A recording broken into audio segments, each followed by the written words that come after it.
എൻ്റെ പേര് ബെന്നി. ഞാനിപ്പം കാസർഗോഡ് ജില്ലയിലെ ചിറ്റാരിക്കാലിൽ നിന്ന് വരുന്നു. ആദ്യം തന്നെ ഞാൻ ഇന്ന് ഇവിടെ വന്ന് സാക്ഷ്യം പറയാൻ പറ്റിയത് തന്നെ മാതാവിൻ്റെ ഒരു സംരക്ഷണം കൊണ്ടാണ്. കാരണം ഇന്നലെ ഇതേ സമയത്ത് ഞങ്ങൾ ട്രെയിനിൽ ഇങ്ങോട്ട് വരാൻ പറ്റുമോ എന്നറിയാതെ ട്രെയിൻ പിടിച്ചിട്ടിരിക്കുമായിരുന്നു. തൃശ്ശൂർ വെള്ളപ്പൊക്കം ഉണ്ടായി, മണ്ണിടിഞ്ഞു. ഒരു സമയത്ത് ഞങ്ങൾ തിരിച്ചു പോകും, മാതാവിനെ കാണാതെ തിരിച്ചു പോകും എന്നുള്ള അതിൽ തന്നെ നിൽക്കുമായിരുന്നു. പക്ഷേ ഇന്ന് ഇവിടെ എത്തിപ്പെടാൻ പറ്റിയതിൽ മാതാവിന് ഒത്തിരി നന്ദി പറയുന്നു. ഞാൻ ഇപ്പോൾ UK ലണ്ടനിനടുത്തുള്ള ഒരു കേംബ്രിഡ്ജിലുള്ളൊരു കമ്പനിയിലാണ് വർക്ക് ചെയ്യുന്നത്. എൻ്റെ വൈഫ് ചെംസ്ഫോർഡിലുള്ള ഒരു ഹോസ്പിറ്റലിൽ വർക്ക് ചെയ്യുന്നു.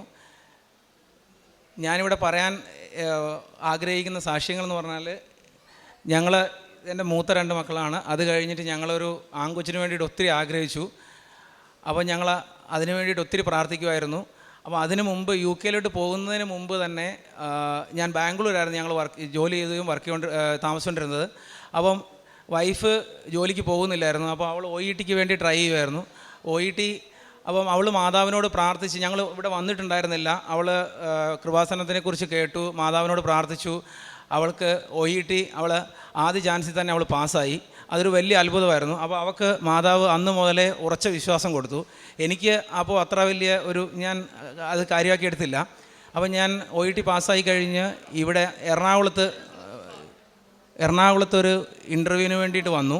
ഇൻ്റർവ്യൂവിന് വേണ്ടി വന്നു കഴിഞ്ഞപ്പം അവൾ പറഞ്ഞു എന്നോട്, ആലപ്പുഴ അടുത്താണ്, നമുക്ക് കൃപാസനത്തിൽ പോകണമെന്ന് പറഞ്ഞു. അപ്പം എനിക്ക് ഇൻ്റർവ്യൂ അത് കഴിഞ്ഞ്, ഇവൾ കുഞ്ഞായിരുന്നു ആ സമയത്ത്, 1 വയസ്സേ ഉണ്ടായിരുന്നുള്ളൂ. അപ്പം ഇവളെയും കൊണ്ട് അറിയാമല്ലോ, യാത്ര വീണ്ടും ബുദ്ധിമുട്ടാണ് ഇങ്ങോട്ട്. അപ്പം ഞങ്ങൾ ഇൻ്റർവ്യൂ കഴിഞ്ഞ് ഇവൾ വന്നു കഴിഞ്ഞപ്പം സമയം വൈകുന്നേരമായി. ഞങ്ങൾക്ക് വൈകുന്നേരം തിരിച്ച് ബസ്സിന് പോകണം. അപ്പം ഞങ്ങൾ അവിടെ ഇറങ്ങി അവരോട് ചോദിച്ചു, ഇനി നിങ്ങൾക്ക് ആലപ്പുഴ പോയിട്ട് വരാൻ സമയമില്ല എന്ന് അവർ തീർത്ത് പറഞ്ഞു. പോയിട്ട് വരാനുള്ള സമയമില്ല, നിങ്ങൾക്ക് ബസ് മിസ്സാവുമെന്ന് പറഞ്ഞു. അപ്പോൾ ഞങ്ങളെല്ലാം പാക്ക് ചെയ്ത് ഇറങ്ങി, ഞങ്ങൾ ബസ് സ്റ്റാൻഡിലേക്ക് പോകാൻ വേണ്ടി ഇറങ്ങി. അപ്പോൾ എവിടെ നിന്നാണെന്നറിയില്ല, അപ്പോൾ ഒരു ബസ് ഒരു ഊബറിൻ്റെ ഒരു ടാക്സി അവിടെ വന്നു നിന്നു. അപ്പോൾ ഞാൻ വെറുതെ അയാളോട് ഞാൻ ചോദിച്ചു, ഇപ്പോൾ ഇവിടുന്ന് ആലപ്പുഴ പോയിട്ട് വരാൻ സമയമുണ്ടോ, എനിക്ക് ഇത്ര മണിക്കാണ് ബസ് എന്ന് പറഞ്ഞു. എനിക്കറിയില്ല അയാൾ എവിടെ നിന്ന് വന്നെന്ന്. അപ്പോൾ അയാൾ എന്നോട് പറഞ്ഞു, ചേട്ടാ ഒരു കുഴപ്പമില്ല, ഞാൻ പോയിട്ട് കൊണ്ടുവരാം, എനിക്കറിയാം, ഞാൻ പോകുന്നതാണ്, ഞാൻ ഇപ്പോൾ അവിടെ പോയിട്ട് വന്നതാണ്, തിരക്കില്ല, കൊണ്ടുവിടാമെന്ന് പറഞ്ഞു. ഞങ്ങൾ അത് വിശ്വസിച്ചു. ഞങ്ങൾ അന്നേരം അവിടുന്ന്, എനിക്ക് അന്നേരം എന്താ അറിയില്ല, അവിടെ നിന്ന് തോന്നി, ഞങ്ങൾ അന്നേരം കാറിൽ കയറി ഇവിടെ വന്നു. വൈകുന്നേര സമയമാണ്, ഉടമ്പടി ഒന്നും എടുക്കാൻ പറ്റില്ല. ഇവിടെ വന്ന് അന്ന് ഇതുപോലെ അല്ലായിരുന്നു, വേറൊരു സിറ്റുവേഷൻ ആയിരുന്നു ഇവിടെ, ഞാൻ ഫസ്റ്റ് ടൈം വരുമ്പോൾ. അപ്പോൾ ഇവിടെ വന്ന് പള്ളിയിൽ കയറി പ്രാർത്ഥിച്ചു, ഞങ്ങൾ പോകാമെന്ന് പറഞ്ഞു. അപ്പോൾ ഇവർക്ക് ഉടമ്പടി എടുക്കണം എന്ന് പറഞ്ഞു. അപ്പോൾ ഉടമ്പടി സമയം കഴിഞ്ഞെന്ന് പറഞ്ഞു. ഞങ്ങൾ തിരിച്ചു പോവുക. ഞങ്ങൾ പ്രാർത്ഥിച്ച് തിരിച്ചിറങ്ങി പോകുമ്പോൾ ഒരു സിസ്റ്റർ ഇറങ്ങി വന്നു. ഞാൻ അറിയില്ല, സിസ്റ്റർ വന്നിട്ട് ചോദിച്ചു, മോളെ എന്തിനാണ് വന്നത് ചോദിച്ചു. ഞങ്ങൾ ഉടമ്പടിക്ക് വേണ്ടി വന്നതെന്ന് പറഞ്ഞു. അപ്പോൾ പറഞ്ഞു ഉടമ്പടി സമയം കഴിഞ്ഞു. പക്ഷേങ്കിൽ സിസ്റ്റർ അവളെ കൂട്ടിക്കൊണ്ട് പോയി അവൾക്ക് അന്ന് ഉടമ്പടി കൊടുത്തു. അത് അവളുടെ വിശ്വാസമാണ്. അത് കഴിഞ്ഞപ്പോൾ എനിക്ക് ആ യാത്ര എനിക്ക് ഇപ്പോഴും മാതാവിൻ്റെ അത്ഭുതമാണ്. അത് കഴിഞ്ഞ് ഞങ്ങൾ UK പോയി. ഞാൻ പിള്ളേരെയും കൊണ്ട് പിന്നെ പോയി. അവിടെ ചെന്നു. ആദ്യം തുടക്കത്തിൽ എനിക്ക് ബാംഗ്ലൂർ നല്ല ജോലി ഉണ്ടായിരുന്നു. ഞാൻ ആ ജോലി റിസൈൻ ചെയ്തിട്ടാണ് ഞാൻ UK പോയത്. അവിടെ ചെന്നതിന് ശേഷം എനിക്ക് ആദ്യം ഞാൻ സ്ട്രഗിൾ ചെയ്തു ശരിക്കും. കാരണം നമ്മുടെ കാലാവസ്ഥ, പിള്ളേരെയും കൊണ്ട് ഞാൻ പലവട്ടം തിരിച്ചു പോരാൻ വേണ്ടി ഇരുന്നതാണ്. ഞാൻ തിരിച്ചു പോരും പിള്ളേരെയും കൊണ്ടെന്നുള്ള രീതിയിലായിരുന്നു ഉണ്ടായിരുന്നത്. പക്ഷെങ്കിൽ അവളെ പ്രാർത്ഥന കൊണ്ടാണോന്നറിയില്ല, ഞങ്ങളിപ്പം അവിടെ സെറ്റിലായി. അതിനുശേഷം ഇപ്പം ദൈവം അനുഗ്രഹിച്ച് എനിക്കൊരു നല്ല ജോലി. ഞാനൊരു മലയോര ഗ്രാമത്തിൽ ജനിച്ചു വളർന്ന ഒരാളാണ്. പക്ഷേ ഞാനൊരു ഇൻ്റർനാഷണൽ കമ്പനിയിൽ ഞാനൊരു നല്ല ഒരു എഞ്ചിനീയർ പൊസിഷനിൽ വർക്ക് ചെയ്യുന്ന ആളാണിപ്പോൾ കേംബ്രിഡ്ജിൽ. അതുപോലെ തന്നെ ഇപ്പം അവിടെ ചെന്നിട്ട് എനിക്ക് നല്ലൊരു വീട് വാങ്ങാൻ പറ്റി. അതുപോലെ എനിക്കൊരു മോനെ മാതാവ് തന്നു. ഈ സമയത്തെല്ലാം വീട് വാങ്ങുന്നതും കൊച്ചുണ്ട് ഇവൾ പ്രഗ്നൻ്റ് ആവുന്നതും എനിക്ക് പുതിയ ജോലി കിട്ടുന്നതും എല്ലാം ഒരു സമയത്തായിരുന്നു. കഴിഞ്ഞ വർഷം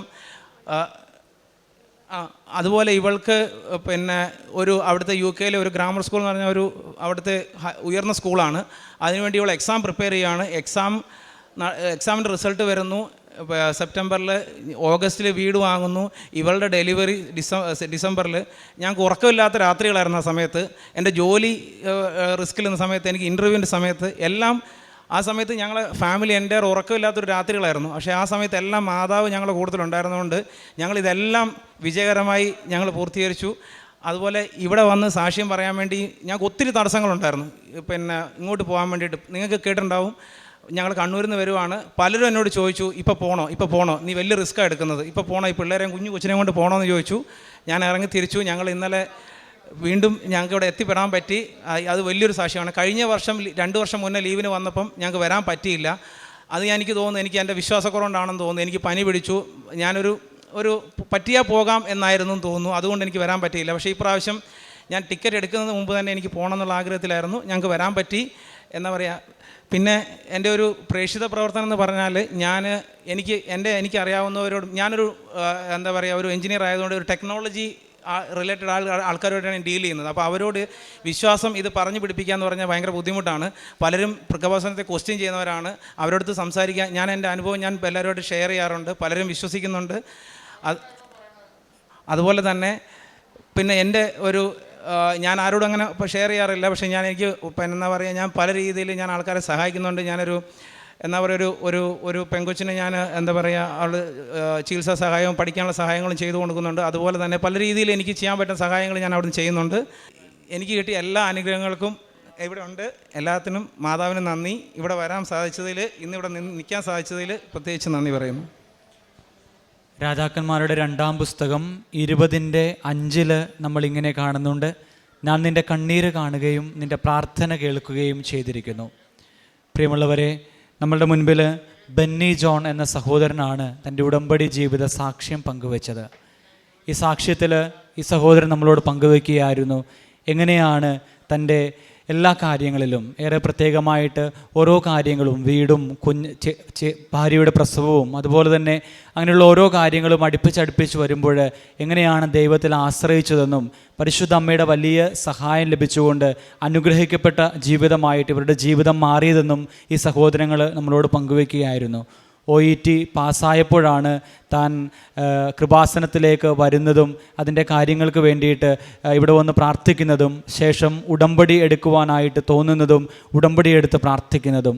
പ്രിയമുള്ളവരെ, വ്യത്യസ്തങ്ങളായിട്ടുള്ള സാഹചര്യങ്ങളിൽ ജീവിതത്തിൻ്റെ തലങ്ങളിൽ നമ്മൾ ദൈവത്തിൻ്റെ സന്നിധിയിലേക്ക് കടന്നു വരുമ്പോൾ, ഉടമ്പടി എടുത്ത് പ്രാർത്ഥിക്കുവാനായിട്ട് നമ്മൾ ഒരുങ്ങുമ്പോൾ തിരിച്ചറിയുക, ഏതു സാഹചര്യമായാലും ദൈവനിയോഗമാണ് നിങ്ങളിവിടെ കൊണ്ടുവന്ന് എന്നുള്ള വലിയ തിരിച്ചറിവിലേക്കും ബോധ്യത്തിലേക്കും നമ്മൾ കടന്നു വരിക.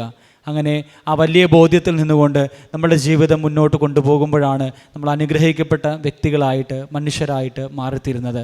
പ്രിയമുള്ളവരെ, ഈ സഹോദരങ്ങളോട് ചേർന്ന് ദൈവത്തിരുനാമത്തെ മഹത്വപ്പെടുത്തി ഇരു കരങ്ങളും അടിച്ച് നമുക്ക് ദൈവത്തിനും പരിശുദ്ധ അമ്മയ്ക്കും നന്ദി പറയാം. അത്യപൂർവ ദൈവാനുഭവങ്ങൾ ഇനി നിങ്ങൾക്കും സ്വന്തം. ഈ യൂട്യൂബ് ചാനൽ ഇതുവരെ സബ്സ്ക്രൈബ് ചെയ്തിട്ടില്ലെങ്കിൽ ഇപ്പോൾ തന്നെ സബ്സ്ക്രൈബ് ചെയ്യുക. ഈ വീഡിയോ ഇപ്പോൾ തന്നെ നിങ്ങളുടെ സുഹൃത്തുക്കൾക്ക് ഷെയർ ചെയ്തുകൊണ്ട് കർത്താവിൻ്റെ പ്രേക്ഷിതരാകുക.